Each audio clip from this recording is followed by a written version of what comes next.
వందనాలు, సలాం అలైకుం, నమస్తే. అందరూ బాగుండాలని నేను కోరుకుంటున్నాను. కీర్తన 93 నుంచి 2వ అధ్యాయము 2వ వచనం కాడి నేను చదువుతున్నాను. మరియు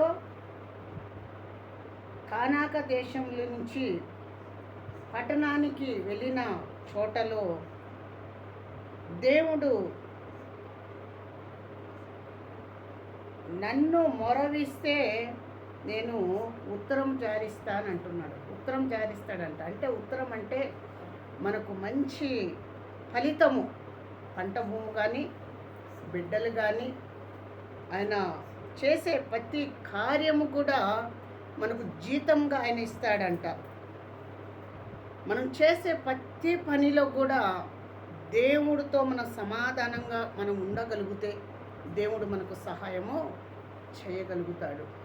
దేవుడి దగ్గర తగ్గించుకొని ఉంటే దేవుడు మనకు చేయగలుగుతాడు. దేవుడితో మన సవాసం చేస్తే దేవుడు మనకు చేయగలుగుతాడు. దేవుడితోనే మన జీవితం పంచుకోవాలి. దేవుడితో జీవితం పంచుకోవాలి. మనం చర్చికి వెళ్ళామా వచ్చామా అని కాదు, ఆయనతో జీవితము పంచుకోవాలి. ఆయనతో మనం మాట్లాడుకోవాలి. ఆయనతోనే మనము హృదయము కలిగి ఆయనతోనే మనం ఉంటే మనకు కూర్చున్న చోట ఆనాడు వేలికి అడవి ప్రాంతంలో ఉపవాస ప్రార్థనలో వేలికి కాకి దూర పంపించినట్టు మమ్మల్ని కూడా దేవుడు పంపిస్తాడు. ఆనాడు ఆయన సత్యమంతుడు వేలి అయి ఉన్నాడు. ఈనాడు మనం కూడా ఆయన తోవలో నడిస్తే దేవుడు మనకు మంచి కార్యము చేయబోతున్నాడు. మనము వేలిలాగా మనం కూడా సత్యంగా ప్రార్థన చేసుకోవాలి. సత్యంగా మనం మాట్లాడుకోవాలి. సత్యంగా మాట్లాడుకోకపోతే మనం దేనికి బనికిరా.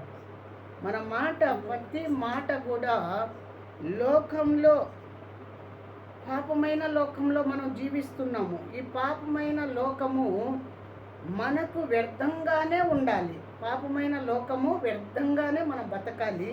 అదే బతుకు కడదాకా దేవుడు బతుకులో మనం నిలబడి ఉండాలి.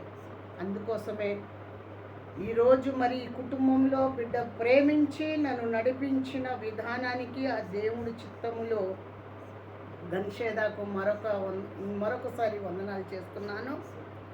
ఆనాడు వేలి ఉపవాస ప్రార్థనలో కాకి ద్వారా రొట్టె ముక్కను మాసపు ముక్కను పంపించాడు.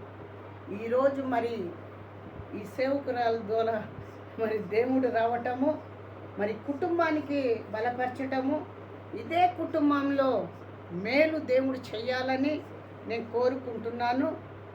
ఆ దేవుడు బిడ్డని ముట్టాలని ఆయనకున్న విశ్వాసానికి బట్టి, వాళ్ళ తల్లిగారికి ఉన్న విశ్వాసానికి బట్టి దేవుడు ఎప్పుడూ తోడుగా ఉండాలని కోరుకొని ప్రార్థన చేసుకుందాం. సర్వోన్నతుడా, సర్వశక్తిమంతుడా, మహాదేవ, మీకే వందనాలు, మీకే స్తోత్రాలు చెల్లిస్తున్నాం. ఘనమైన దేవ, పొదిలిలో మరి నాయన గన్షేద కుటుంబంలో నేను ఉన్నాను ప్రభువా.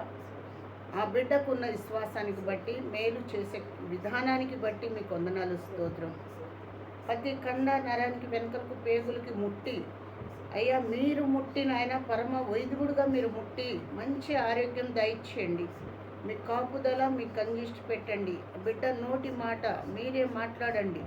ఆ బిడ్డకున్న ప్రతి ఆలోచన మీరు ఆలోచనగా ఉంచండి తండ్రి. వాళ్ళ తల్లిగారికి సేవలు మీ తోడుగా ఉండండి. ఆ బిడ్డకు పసిబిడ్డలాగా చూసుకోవటానికి ఓపిక శక్తి ఇవ్వండి. మంచి ఆరోగ్యం దయచేయండి. తోడబుట్టిన బిడ్డల్ని అయ్యా కుటుంబంలో అల్లుడిని దీవించి, మనవరాలు మనవాళ్ళకు కూడా దీవించి, తోడబుట్టిన వాళ్ళకు తల్లికి దీవించి, పరలోకంలో ఉన్న భర్తను అయ్యా తండ్రిని వీడు దీవించి, అత్తమామను దీవించి, కుటుంబంలో మేలు చేయటానికి మీరు ఆశీర్వదించండి ప్రభువా. ఈ నూతన సంవత్సరం పొడుగుతో మీరు కాపుదల ఉంచండి. మీ కంజిష్టి పెట్టండి, ఆశీర్వదించండి, సహాయము దయచేయండి. యేసు నామంలో అడిగి వేడుకుంటున్నాను తండ్రి. ఆమేన్, ఆమేన్. వందనాలమ్మా, तुम्हारे को वंदनाలు. अच्छी बात है, दुआ में याद रखेंगे.